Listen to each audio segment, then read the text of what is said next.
Donc pour commencer, je vais vraiment te demander de te présenter forcément, puisque dans l'émission Un Pixel Près, l'idée c'est qu'on a reçu des studios, on a reçu des personnes créatrices indépendantes, on a reçu des gens qui étaient vraiment, on va dire, très connaisseuses dans leur domaine, puisqu'on a des gens qui sont en double diplôme littérature moderne criminalité.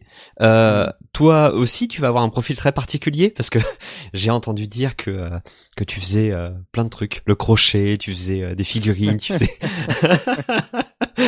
Donc l'idée c'est tu t'appelles Pierre Vander avec un Y. Sur le premier I, en fait c'est un Y. Tu t'appelles Pierre Vander donc sur Twitch, sur les réseaux sociaux où tu publies des jeux que tu fais toi-même. Est-ce que tu peux nous dire un petit peu d'où tu viens finalement? Ouais, donc Pierre Vander, en fait, c'est la contraction de Pierre Vandermazen, en fait. Donc Pierre avec un Y, c'est juste Pierre. Et donc mon vrai nom. Et en fait, moi, je suis développeur indépendant, donc solo. Donc c'est-à-dire que je fais des jeux vidéo tout seul, donc que ce soit la musique, le graphisme, le développement, etc., le marketing, le game design. Donc je fais tout seul. Je fais ça depuis 3 ans maintenant. Donc j'ai sorti un premier jeu en 2022, si je ne m'abuse, qui s'appelle Tiny Folks. Et là, actuellement, je suis en train de bosser sur donc mes 2 prochains projets. Donc le projet sur lequel je bosse là actuellement, pendant qu'on est en train de faire l'interview, je bosse sur Orb Tower, qui est du coup la suite de mon projet de Global Game Jam, et un autre projet sur lequel ça fait un peu plus longtemps que je bosse, ça va faire plusieurs mois maintenant, qui s'appelle Root Town, qui est une espèce de petit roguelike où on fait pousser des arbres en contrôlant les racines, etc. D'un point de vue parcours, en fait, moi directement après le bac, puis il y a une dizaine d'années de ça maintenant, j'ai fait Lizard Digital à Paris, donc en formation game design. Ça se faisait en 3 ans à l'époque, il me semble que c'est en 5 ans maintenant, si je me trompe pas. Et en fait, tout au long de... Déjà, à l'époque, j'avais un peu envie de devenir développeur indépendant. C'était un peu mon plan de carrière. J'étais pas trop intéressé par les gros studios. J'ai jamais été un gros joueur. Moi, je suis pas vraiment... on peut appeler un gamer. En fait, j'avais très peu de consoles chez moi. J'ai eu un PC que très tard, quoi. Juste vraiment en commençant mes études. Donc tout ce qui est... les gros jeux hardcore, les MMO, même les FPS, Counter-Strike, etc., ce qui pouvait être vachement populaire à mon époque, c'était pas forcément ce qui m'attirait. Mais en fait, ce qui me plaisait beaucoup, ce qui m'a toujours beaucoup plu, c'est les jeux qui nous permettent de faire des jeux. Donc, pour donner quelques exemples, il y a WarioWare Do It Yourself, qui était un jeu sur DS qui nous permettait de faire nos propres jeux, nos mini-jeux WarioWare directement depuis la DS en faisant des petits graphismes pixel art, de la musique, etc. Il y avait aussi Sport Galactic Adventure, qui est l'extension du jeu sport de Maxis, qui permettait de faire ses propres aventures en 3D, où on pouvait contrôler son petit personnage. Donc pareil, avec des éditeurs de 3D qui étaient tirés en fait des éditeurs disponibles dans le jeu sport à la base. Donc ça, c'est vraiment, pareil, les éditeurs de maps sur Age of Empires, voilà, ce genre de trucs. J'ai toujours été beaucoup plus attiré par le côté création que par le côté jouer. Et ça se ressentait aussi sur mes autres hobbies, quoi. J'ai toujours été attiré par le dessin, la musique, le développement. Vraiment, bon, c'est venu un peu plus tard le développement, mais ça m'a vite plu. Il fait qu'en fait, je suis allé dans le game design, non pas vraiment par attrait du game design en lui-même, mais c'est surtout que c'était un élément un peu central. C'est qu'en faisant du game design, on en vient à travailler en fait avec tous les corps de métier. On apprend aussi les difficultés techniques, un peu ce qui se passe dans tous les corps de métier du jeu vidéo, que ce soit côté son, graphisme, développement. Vu qu'on est très central, parce que c'est nous qui devons spécifier, en tant que game designer, c'est nous qui devons spécifier un peu ce que vont faire les différents corps de métier. Ça me plaisait beaucoup cet aspect un peu touche à tout. Et en fait, cet aspect touche à tout, je pense que c'est vraiment quelque chose qui me définit. J'ai plutôt tendance à sauter de hobby en hobby, peut-être un petit côté TDAH, de vite se lasser des choses et de vouloir essayer d'autres options créatives. Essayer de faire un maximum de trucs, donc que ce soit, voilà, en ce moment je suis en train de faire du crochet, j'ai fait de la sculpture sur bois aussi pendant un moment. Enfin voilà, c'est essayer de toucher au plus de corps créatifs possible, hein. Tout simplement parce que j'aime créer. Voilà, c'est vraiment ce côté faire des choses de mes mains ou de mon cerveau et puis les montrer à mes proches, les montrer à des inconnus et tout, avoir les retours aussi qui peut être parfois très grisant en fait. C'est ça qui me plaît beaucoup quand on fait un jeu, c'est le faire tester à quelqu'un et qu'il prenne du plaisir. C'est une des meilleures sensations en fait que je peux ressentir quoi. C'est extrêmement grisant. Et du coup, en sortant de Wizard Digital, une fois que j'ai eu mon diplôme, j'ai fait mon projet de fin d'études en réalité virtuelle. Donc à l'époque, c'était donc, mon tout premier projet en réalité virtuelle, je l'ai fait sur le Oculus DK1. Donc c'était vraiment le tout premier development Oui. kit qui était accessible au grand public, entre grosses guillemets, quoi, grand public. Enfin voilà, si on avait assez d'argent, on pouvait acheter un DK1. Et ensuite, le HTC Vive. Et en fait, cette petite expérience de projet de fin d'études en VR m'a ensuite permis d'intégrer une startup qui se lançait dans le sud-ouest de la France, qui s'appelle Immersive Factory. Donc la boîte existe toujours, qui en fait se spécialise dans la réalité virtuelle, mais pour du jeu sérieux. Donc c'est-à-dire plus des applications de formation, des simulations de travaux à risque dans le but de faire de la prévention en fait. Donc par exemple, on va simuler des travaux qui peuvent causer des dommages aux personnes ou aux infrastructures si c'est mal fait. Mhm. Donc par exemple du travail sur des lignes à haute tension ou du travail en hauteur ou la navigation dans un chantier où il y a des grosses machines, des pelleteuses, etc. Donc l'idée un peu derrière cette startup, c'était plutôt que les gens se blessent dans la vraie vie en faisant des erreurs, et ben on fait une simulation où ils peuvent faire les erreurs en réalité virtuelle et du coup apprendre de leurs erreurs, essayer de montrer les comportements à risque et aussi les provoquer. Donc vu qu'on a un contrôle total sur le monde virtuel, on peut provoquer les risques de manière quasiment garantie. Donc, c'est en effet, si on bosse sur une ligne à haute tension, il y a toujours une petite chance qu'on se prenne un gros coup de jus.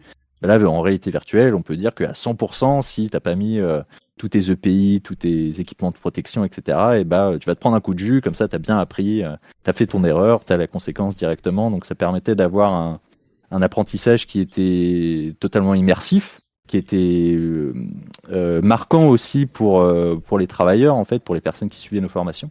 Du coup, je suis rentré là-bas en tant que développeur, donc vraiment au tout début de la startup, la boîte l'équipe de production, on était 5, donc il y avait 3 développeurs, un chef de production et une graphiste. Et je suis resté là-bas pendant 4 ans, si je me trompe pas. Et petit à petit, en fait, la boîte a grandi. Enfin voilà, c'est une startup qui a vite grossi. Le pôle de production, on est passé de 4 à 40. Au moment où je suis parti, on était 40.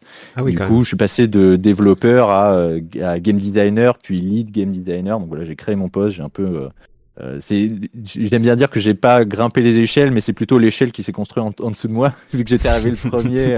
Du coup, c'est moi qui recrutais les nouveaux game designers, qui faisais les formations pour les stagiaires, etc. Le problème qu'on a eu avec cette entreprise, c'est que en fait, nos principaux clients, c'était pendant les journées de formation, formation sécurité dans les grandes boîtes, etc., où ils ont des journées entières où on se regroupe et on fait des formations. Donc il y a des formations qui sont plutôt classiques avec des présentations, des PowerPoint, et nous, on avait notre petit îlot où on faisait tester de la VR. Donc c'était toujours un peu le côté fun de la journée. Les gens qui faisaient tester de la VR et tout avec leurs collègues, c'était toujours bien sympa. Le problème, c'est avec la pandémie, en fait, le confinement, etc., les restrictions, les journées de formation, elles se sont quasiment toutes arrêtées. Donc ça a été très compliqué pour la boîte de récupérer des sources de revenus. On a essayé plusieurs pivots. On a été une des toutes premières boîtes à faire un peu du métaverse avant que le terme même soit rentré dans le mainstream. Donc avec cette idée formation dans un espace virtuel qu'on puisse accéder en ligne et tout. Mais ça a pas super bien marché. Enfin, même le métaverse, on Oui. sait pourquoi maintenant ça ne marche pas, quoi. Même moi, d'un point de vue design, j'étais très sceptique à l'époque. Je disais non, mais c'est pas une bonne idée, ça va nous coûter hyper cher et puis personne va l'utiliser. Mais bon, on l'a fait quand même. Faut essayer. Et donc, Oui, il fallait essayer. Voilà, c'est ça. Mais bon, C'est toujours les même nouvelles tech. D'un point de vue design fondamental, l'idée elle est quand même bancale, quoi. Ouais. Mais donc en fait, est arrivé un moment où on rentrait plus de projets et vu que moi mon boulot en tant que game designer c'était de m'occuper des nouveaux projets qui rentraient pour faire de la documentation, imaginer des concepts, imaginer voilà les simulations pour qu'ensuite ce soit passé aux équipes de développement. Vu qu'il y avait plus de projets qui rentraient, en fait, je me retrouvais à avoir de moins en moins de travail. Du coup, de plus en plus de temps libre, parce qu'en plus on était en télétravail, j'étais chez moi, je bossais, j'étais en chômage partiel, donc je bossais que quelques jours par semaine. Forcément parce que j'avais plus énormément de tâches à faire. Donc en fait le reste de mes semaines, je me suis mis à faire des game jams, à faire plein de game jams. On J'ai sentait la fait, glissade arriver. Hein. ouais, On sentait totalement. ouais, j'avais un peu plus de temps et puis j'avais commencé game design, tout ce qui est documentation et puis alors là tu sens le gouffre béant devant toi en mode ah ouais les game jams c'est plutôt sympa et puis t'as sauté Ouais, c'est dedans clair. quoi. Surtout que j'en avais fait beaucoup en physique déjà pendant les études et puis après la Global Game Jam, vu qu'elle s'était organisée par la fac en fait d'Albi qui est vraiment pas loin de chez moi. Nous le bureau était juste à côté d'Albi en fait, de la ville d'Albi dans le Tarn. Donc et je connais très bien aussi voilà, les responsables de la formation Serious Game. Donc ils ont une formation Serious Game, donc c'est pour ça qu'on était très proches vu qu'on était une boîte de Serious Game locale et que la fac a une formation Serious Game. Voilà, souvent les stagiaires venaient de cette formation, ceux que je recrutais. Donc c'est d'autres qui sont devenus ensuite qui ont récupéré un poste en CDI en tant que game designer. Donc voilà, j'étais très proche aussi de cette organisation, de ce cercle, on va dire. Et du coup, je faisais la game jam régulièrement en physique. Forcément, pendant le confinement, les game jams en physique, c'était fini. Donc, je me suis mis à faire des game jams en ligne, qui est quelque chose que je faisais pas avant. Et je suis tombé dedans, plein dedans, quoi. Donc, j'ai commencé la Ludum Dare. Il y a un YouTuber qui s'appelle Miziz qui faisait des séries de jeux 4 développeurs et un pack d'assets et qui du coup montre un peu leur devlog et puis voir comment on peut faire des jeux différents à partir du même pack d'assets, qui ensuite a fait une game jam où c'était toute la game jam, toutes les personnes avaient en fait le même pack d'assets. Ouais, J'ai tout commencé le à monde faire pour spécifier, tout le monde utilise les mêmes ressources finalement. Voilà, au cas les où mêmes ressources graphiques. voilà, les mêmes ressources graphiques et effectivement, tu dois faire des jeux potentiellement très très différents avec ça en un temps Oui, limité évidemment.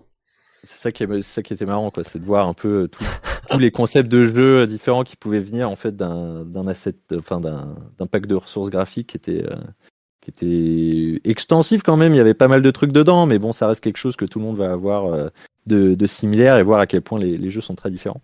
En fait, au fur et à mesure que je faisais, en fait, mes jeux ils marchaient plutôt bien dans les jams. Je commençais à remporter des prix à droite à gauche, dans les classements des game jams sur Itch.io, sur Ludum Dare. Je commençais à vraiment bien me placer. Donc est venu un moment où en fait j'ai décidé de me lancer en indépendant, de quitter en fait cette entreprise. Donc on a fait une rupture conventionnelle, je suis parti. Et je me suis lancé en indépendant en me disant, voilà, j'arrive à faire des jeux en game jam qui plaisent. Peut-être que j'avais jamais passé plus d'un mois. Je crois que la game jam la plus longue que j'avais faite, c'était un mois. C'était organisé par GitHub, c'était la game jam de GitHub. Et je me disais, voilà, j'ai réussi quand même sur un mois à faire un projet qui est propre, qui avait quand même une heure et demie de gameplay. Donc je me dis, si en effet, j'avais accumulé du chômage aussi, forcément, avec mon CDI. Donc je me dis, ok, là, j'ai à peu près 2 ans et demi de chômage.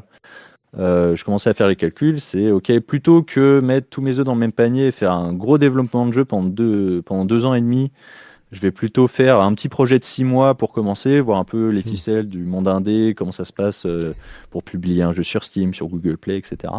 Et si celui-là il marche pas, il me reste encore 4 autres possibilités, 4 fois 6 mois en fait pour tester, refaire le lancer de dés en fait, savoir s'il y a un jeu qui marche. Donc j'ai commencé le développement, je me suis mis à Twitch aussi à ce moment-là, histoire vu que j'étais tout seul, histoire aussi d'avoir ce contact et aussi ce côté régularité, de me dire je vais me lever le matin pour aller sur Twitch, me mettre à bosser, me concentrer vraiment sur je faisais ça le matin, donc toute la matinée, je me disais, ok, vraiment focus, jeux vidéo, mon développement, etc.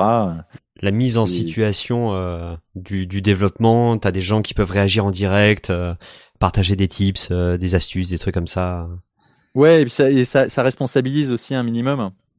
Se dire Carrément. qu'il y a des gens quand même qui attendent que bah, t'aies un programme de stream qui est plus ou moins régulier, quoi. Les gens, ils vont venir te voir. Si tu streames pas pendant plusieurs temps, ils vont dire, ça va, ça fait longtemps qu'on t'a pas vu.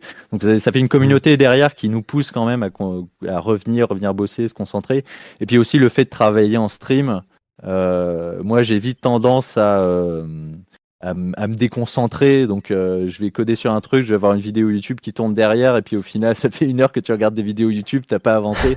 Alors que bon, ça, tu peux pas le faire quand tu es en train de bosser devant une dizaine de personnes en live. Tu vas pas dire, ah, vas-y, je peux mettre une vidéo YouTube, j'ai la flemme de bosser. Non, tu te concentres. Donc, c'était aussi bien d'un point de vue productivité. Et donc, j'ai passé 6 mois, ouais, à peu près 6 mois, peut-être un peu plus, 7 mois sur le premier projet. Donc, c'était Tiny Folks. Et je l'ai sorti sur Steam. Et en fait, j'ai eu de la chance. En fait, c'est mon premier projet qui a bien marché. Donc, il a vraiment bien marché à tel point que en fait, j'avais atteint le cap de revenus de ma micro-entreprise. Donc j'étais obligé de créer une SASU, etc. pour Mm. continuer à être en règle. Donc voilà, économiquement et même d'un point de vue critique, c'est un jeu qui a très très bien marché.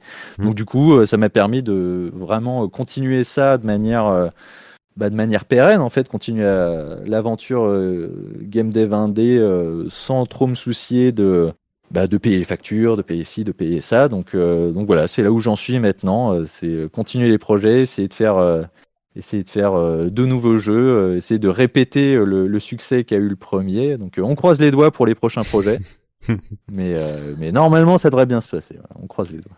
Oui, parce que pour revenir sur la partie justement, tu disais bah à un moment donné j'ai eu plus de temps libre, je me suis mis au crochet, je me suis mis à la sculpture sur bois, et puis à un moment donné bah forcément tu tombes dans les game jams. C'est vrai que en visitant ton itch.io, donc là où tu as tes différents jeux, on voit deux choses. La première, c'est qu'il y a un côté prolifique dans les jeux sur lesquels tu as participé ou que tu crées toi vraiment solo, mais c'est surtout aussi je reconnais les thèmes des Global Game Jam Oui, entre Roots, etc. Et derrière, on voit Root Town, comme tu disais tout à l'heure. Le jeu, donc ce thème de la Global Game Jam cette année, c'était Bubbles. Et là, pareil, tu vas poursuivre le jeu de la Global Game Jam.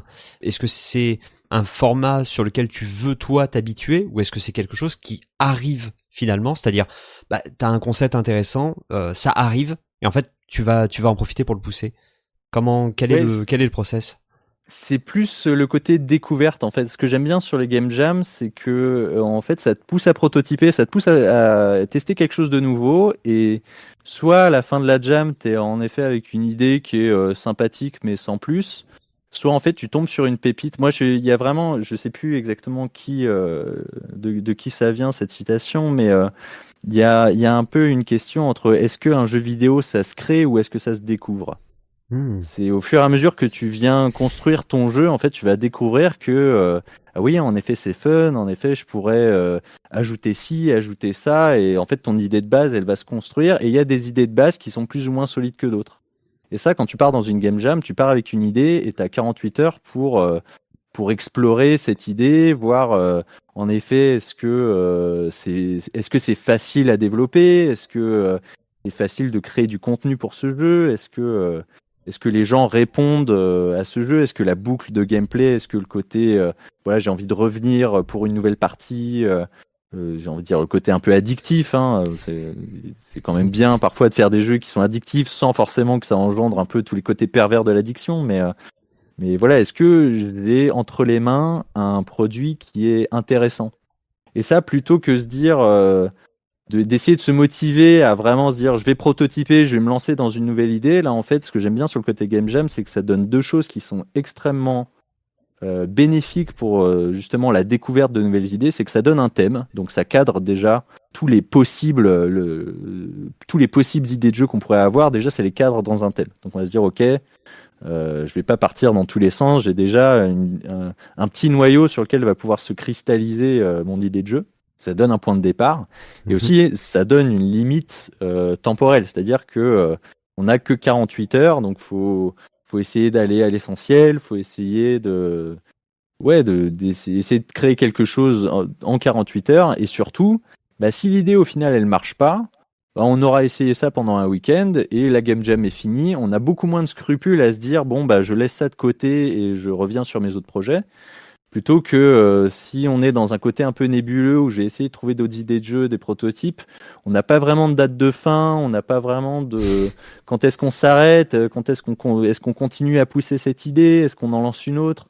C'est beaucoup plus nébuleux et c'est pour ça que j'adore les game jams comme outil de prototypage, comme outil de découverte de nouvelles idées. C'est que il y a ces deux éléments, c'est un point de départ et une deadline, on va dire, voilà, un point de fin où il faut faire un bilan et se dire est-ce que le jeu il mérite d'être continué ou est-ce qu'il faut l'abandonner et passer sur autre chose. Et là, quand on voit sur Twitch, donc tu as les gens qui correspondent avec toi. Hein, je traduis pour des personnes qui écouteraient la radio et qui d'un coup se diraient attends c'est quoi Twitch.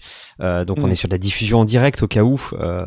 Et au cas où là pareil, tu as des gens qui tu as des bandeaux qui ressemblent à des bandeaux publicitaires, mais en fait c'est tes œuvres à toi, ou alors c'est des références avec ta communauté. Mais on remarque aussi des contacts en fait, photographes, développeurs, etc. Quand tu crées des jeux de game jam, est-ce que tu essayes de les créer tout seul? Est-ce que justement tu réunis une équipe parmi lesquelles on voit certaines personnes? Est-ce que tu réunis des équipes, ou est-ce qu'au contraire tu essayes justement de rester dans cette idée de dev indé qui pousse dans une direction puis une autre? Non, c'est vraiment quasiment toutes les game jams maintenant, je les fais tout seul pour plusieurs raisons. Parce que en fait, au fur et à mesure de mon parcours de développeur indé, je me suis créé mes propres outils, mes propres automatismes et mes habitudes. Et aussi, il y a ce côté, quand on est dans un groupe, dans une game jam, mine de rien, on peut se dire qu'on va gagner du temps, parce que du coup, on peut séparer les tâches entre différentes personnes. Donc c'est vrai, on en gagne, hein. C'est toujours bien d'avoir un graphiste qui va faire les dessins pendant qu'il y a un développeur qui va faire du code, pendant qu'il y a un autre qui va s'occuper de l'intégration, du design des niveaux, des mécaniques de jeu, etc. Des traductions, du texte, enfin bref, de la narration. Donc on peut un peu séparer toutes les tâches, mais c'est un autre aspect qui souvent est un peu oublié ou alors occulté par les personnes qui se lancent dans des jams pour la première fois, c'est tous les problèmes techniques que peut engendrer le travail en collaboration. Donc ça veut dire comment est-ce qu'on s'assure que ce que va coder l'un va pas entrer en conflit avec ce que va coder l'autre. Est-ce que quand on va rassembler les différents éléments qu'on a codés ensemble, ça va pas tout casser dans le projet? On a des problèmes avec forcément les problèmes de merge guide. Bon, c'est du langage un peu barbare pour ceux qui connaissent pas, mais voilà, il y a quand même énormément de problèmes techniques qui arrivent quand on est à plusieurs. Donc ça ralentit aussi, ça mine de rien. Donc ça c'est un aspect vraiment ça ralentit d'un point de vue technique d'être plusieurs, mais aussi ça ralentit d'un point de vue design. C'est que quand on est plusieurs, et surtout sur une game jam où au final on se met un peu tous au même niveau, il y a assez peu de hiérarchie. On va pas dire toi t'es un lead, tu vas tout décider, et puis nous on est juste des exécutants, parce que bon, on est un peu dans le côté on essaye de Ouais. faire ça bien, on essaye De passer un prendre bon ça à la moment, légère. ouais. Donc ouais, c'est ça. Donc les hiérarchies vite se délitent en fait. Moi ça m'est arrivé de travailler avec mes leads, ou alors avec c'est pas mes employés, mais ceux pour qui j'étais manager. Et en fait, ça devient très horizontal dans le cadre d'une game jam. Mais du coup, le problème que ça pose ici, c'est que pour chaque idée qu'on va avoir, on va devoir la communiquer au reste de l'équipe, bien la faire comprendre et surtout la faire accepter au reste de l'équipe. Donc en fait, on passe beaucoup de temps à se dire, j'ai cette idée, il va falloir que je convainc le reste de mon équipe que c'est une bonne idée, que je discute avec eux, que je leur fasse accepter qu'en effet c'est cette idée qu'il faut développer, qu'il faut dessiner, qu'il faut ci, qu'il faut ça. Et aussi, il va falloir que j'écoute leurs idées, que si ça me plaît pas, que j'argumente, ou que j'accepte aussi leurs idées. Donc ça aussi, d'un point de vue rapidité de création, ça crée un frein, mine de rien, de se dire qu'il faut voilà, toujours être en communication avec tout le monde. La communication, ça prend du temps. Argumenter, ça prend du temps. Donc moi, vu que en fait, quand je suis tout seul à développer un jeu, j'ai une idée, bah, je la fais quoi. Et je suis le seul la seule personne que j'ai à convaincre, c'est moi-même. Donc on va extrêmement Mhm. vite à ce moment-là. J'ai cette idée de dessin, ou alors je me dis cette mécanique de jeu là, elle est pas convaincante et en 2 secondes, je peux l'annuler, totalement la supprimer et puis passer à autre chose. Donc il y a ce côté beaucoup plus j'ai envie de dire agile, flexible du fait d'être tout seul où en fait on n'a personne d'autre à convaincre que soi-même. Ouais, puis il y a quand on voit justement la page des jeux que tu as créés, quand on voit justement les autres créations que tu présentes sur la chaîne, il y a une idée de répondre aussi, j'ai l'impression, à une idée de produire. On voit notamment là en ce moment même, tu proposes de suivre la création d'un jeu commercialisable en 7 jours. On en est d'ailleurs au 6e. D'ailleurs, j'espère que ça se passe bien. Ça se passe bien, ouais, ça se passe bien. Il y a quand même cette idée de vouloir expérimenter, ou il y a d'autres moteurs. Alors oui, expérimenter c'est une chose, mais quand je me lance dans une game jam, c'est vrai que mon principal objectif, c'est d'avoir un produit qui est à peu près fini. Quelque chose avec un début, une fin. Il y a plus de bugs, il y a plus de petits problèmes, il y a tous les éléments de gameplay, les mécaniques de jeu qui sont présentes. C'est avoir un objet qui, si jamais, en effet, l'idée au final ne vaut pas plus le coup ça d'être continué ou approfondi, bah j'ai quand même un petit projet qui est contenu en fait, qui se tient tout seul, où je peux l'envoyer à quelqu'un, lui dire bah tiens teste mon jeu. Peut-être qu'en effet il dure que 15 minutes et que c'est pas l'idée la plus originale du monde, ou alors les niveaux sont peut-être pas, il y a peut-être pas une dizaine ou une centaine ou 300 niveaux, il y a peut-être juste 10 niveaux, mais au moins l'idée est explorée. Les personnes peuvent jouer pendant 10-15 minutes et avoir un sentiment d'accomplissement, un sentiment d'avoir joué à quelque chose qui est un produit fini. Et du coup, le côté de justement faire ça tout seul et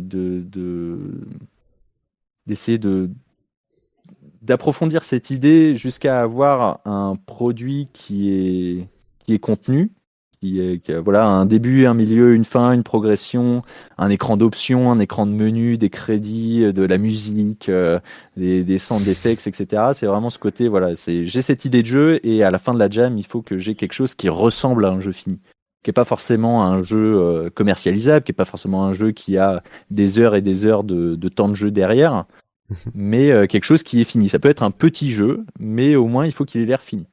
Bah en tout cas ouais, c'est hyper intéressant parce que du coup forcément ça va mener, je pense, sur une autre émission, si t'es partant, à découvrir un peu le process derrière un ou deux jeux justement que t'as créé, parce que justement il y en a qui sont actuellement en cours de développement, donc hormis en plus les jeux que t'essayes de pousser comme celui-là, du coup en 7 jours.